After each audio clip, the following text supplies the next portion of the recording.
Bienvenue dans l'épisode 7 des dossiers de mail où on couvre une masterclass totale de l'agent Hermès. Ce qu'on va voir durant cet épisode, ce sont les cron jobs et les automatisations, ou plus ou moins comment faire travailler Hermès sans toi.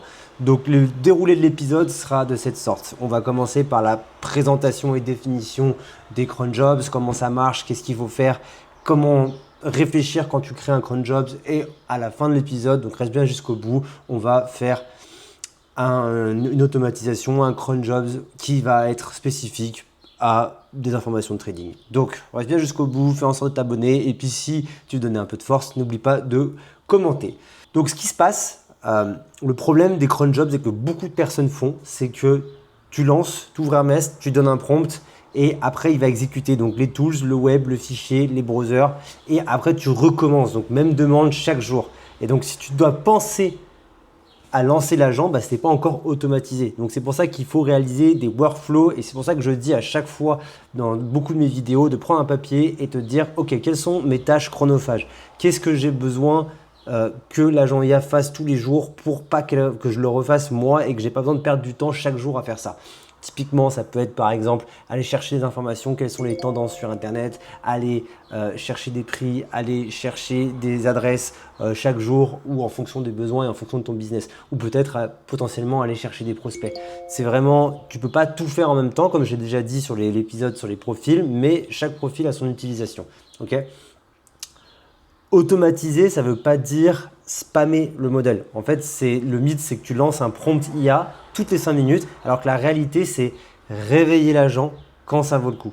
Donc, typiquement, si tu as besoin d'avoir des news chaque jour à 8h du matin, et ça va réveiller l'agent à 8h du matin au lieu que toutes les 5 minutes, il y a quelque chose qui se passe et donc que tu dépenses une quantité de tokens astronomique que tu sois à court de tokens du coup sur ton modèle et que du coup que tu sois pas performant sur l'automatisation.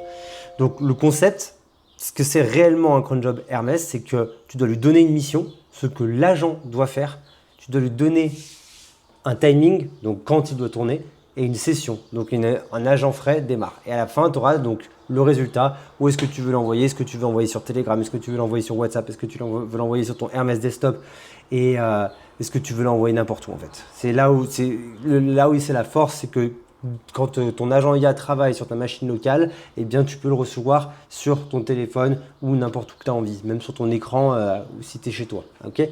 Donc le but c'est de créer ça. Okay. Ce qui est intéressant, c'est le gateway, donc ce fameux Hermès Gateway Restart dont on parle, et vraiment les gateways qui sont présents sur tous les agents IA, qui sont un peu des portes pour faire réveiller l'agent IA. Donc le gateway réveille les jobs, et quand il est activé, le scheduler vérifie les jobs toutes les minutes. En fait, il va vérifier si tu t'arrives sur un scheduler. S'il arrive sur un scheduler, ça va activer l'agent IA. S'il n'arrive pas sur le scheduler, il n'active pas l'agent IA. Et c'est comme ça que tu fais des économies sur les tokens et sur l'utilisation de ton agent IA. L'agent est frais parce que ton automatisation est tout bien faite avec du bon contexte et il va utiliser ta mémoire et les tools. Et donc, par contre, il va lancer une session isolée pour exécuter le prompt. Si tu ne sais pas ce que c'est une session, va voir dans l'épisode, il me semble 4 sur les mémoires qui explique exactement les 4 couches de mémoire. Et enfin, tu auras donc l'output, donc le résultat à la suite de ton cron job qui sera livré puis archivé localement. Okay. Donc, si tu veux avoir quelques petites commandes faciles sur ton terminal de commande, Hermès Gateway Status, Hermès Cron Status, Hermès Cron List. Donc typiquement, tu peux le faire sur une nouvelle fenêtre, Gateway Status, et là tu vas voir, ok, là tu es tout bon, il y a les gateways qui sont en marche, Services Loaded, ok, maintenant tu peux voir le Hermès Cron Status, donc vraiment s'ils sont en route, ok, le gateway is running, donc ça veut dire que le dernier heartbeat, donc le dernier coup de cœur a été fait il y a 19 secondes et il n'y a pas de jobs parce qu'on n'en a pas encore créé un. Et enfin, Hermès Cron List, il te donne toute la liste des cron jobs, mais quand on n'en a pas, du coup, il n'y en a pas à proposer. Donc ce qu'on va voir, c'est que nous, quand on va les faire sur Hermès Desktop parce que ça sera plus facile à comprendre, plus facile à avoir la liste. Comprendre le cycle d'un cron job. Donc ce qui se passe, c'est quand tu crées le job, ensuite tu as les listes qui permettent de gérer le cycle. Ensuite, tu peux edit le job qui permet aussi de gérer le cycle, de poser. On va voir ça aussi en détail sur Hermès Desktop. Tu peux aussi reprendre le cycle avec résumé. et tu peux run, donc typiquement tester instantanément, remove, donc le supprimer, et statut, donc gérer le cycle de ton cron job. Ce qui est intéressant, donc faut savoir avec le cron job, c'est que c'est pas figé, tu peux le modifier, le mettre en pause, l'optimiser, le relancer, le supprimer, donc intéressant. Les formats de schedule sont vraiment aussi intéressants, tu peux vraiment faire ce que tu veux, donc logique, mais il y a 4 différents schedules qui sont relatifs intervalle, cron, ISO. Donc tu peux le faire toutes les 30 minutes, toutes les 2 heures, tu peux le faire à intervalles réguliers, tu peux le faire avec des dates précises, tu peux le faire en ISO avec une date et un temps précis. Typiquement, si tu veux le faire en 6 mois, tu peux le faire en 6 mois. Okay, le résultat doit arriver au bon endroit. Donc ça, c'est intéressant parce qu'il faut vraiment que tu fasses ton cron job dans le local et que tu le sauvegardes dans Hermès. Ensuite, si tu veux avoir le retour, comme je l'ai dit, tu peux avoir le retour sur Telegram, sur Discord, sur WhatsApp et donc ou même sur tous les canaux qui sont connectés si tu as bien les bots et si tu as bien paramétré ça. J'ai vu encore une fois dans l'épisode 2 comment rajouter des bots sur ton agent IA et donc vraiment moi ce que je te conseille c'est de créer le cron job sur ton desktop ou sur le dashboard ou cible Telegram ou Discord si tu veux une vraie notification sur ton téléphone. Le prompt doit être autonome. Donc quand tu demandes à ton agent IA de faire un cron job, c'est pas genre check le truc dont on a parlé hier ou fais-moi une recherche sur l'IA. Non, ça c'est une recherche trop vague et l'IA va avoir du mal à calculer les choses bonnes à remonter pour toi. Le bon cron job, c'est la source plus la mission, plus le format, plus les règles, plus la livraison. Donc un cron job débarque sans contexte de ta conversation actuelle. Donc vraiment, il faut vraiment que tu donnes un maximum de contexte. Okay, les skills, donc c'est important d'avoir, encore une fois on a fait un épisode dessus, mais c'est important d'avoir les bons contextes, les bons outils, les bons skills quand tu charges un prompt ou quand tu charges un cron job. Donc il faut que tu travailles dans le bon projet, dans le bon profil, utilise les bonnes skills, utilise les bons tools et encore une fois il faut limiter ce que tu donnes. Parce que le moins tu donnes, le plus de contexte c'est et le moins de calcul ton IA va faire et donc il va faire des meilleurs résultats. Le zéro token, donc cette slide, ça va être pour globalement optimiser tes tokens. Si tu utilises beaucoup de tokens, si tu n'as pas envie de passer à l'abonnement de 200 € par mois, le but c'est de dire si il se passe rien, alors pas de cron job. Donc c'est vraiment, il faut vraiment te dire donc pas d'agent tourne s'il se passe rien. S'il n'y a rien de nouveau, on ne lance pas l'agent parce que l'agent va te dépenser des tokens. Le wake agent, donc c'est si tu veux réveiller l'agent. Le script filtre, si changement, il se réveille et donc le modèle avec le contexte. Okay, et donc tout ça, c'est un chargement de ton agent IA, donc demande de tokens, donc suroptimisation de calcul, donc ça va impacter ta mémoire. Donc vraiment, c'est important de se dire, bah voilà, si on veut pas de cron jobs aujourd'hui parce qu'on détermine qu'il n'y en a pas besoin, alors non. Je te donne un exemple. Si par exemple, le lundi matin, tu as ta to-do tous les jours, lundi, mardi, mercredi, jeudi, et que la to-do n'a pas changé entre lundi et mardi, alors le schedule arrive à 7h59, il va checker rapidement s'il y a eu des changements sur ton logiciel de gestion de projet, donc Linear, Notion ou que sais-je, et s'il n'y a pas de changement, alors l'agent IA ne se réveillera même pas, la gateway ne va même pas se réveiller, donc tu auras dépensé 0 token, mais tu auras toujours les mêmes choses à faire. Okay, encore une fois, ce qui est important de savoir, c'est le contexte from. Donc typiquement, si tu veux maximiser le cron job et maximiser les résultats de tes cron jobs, c'est important de faire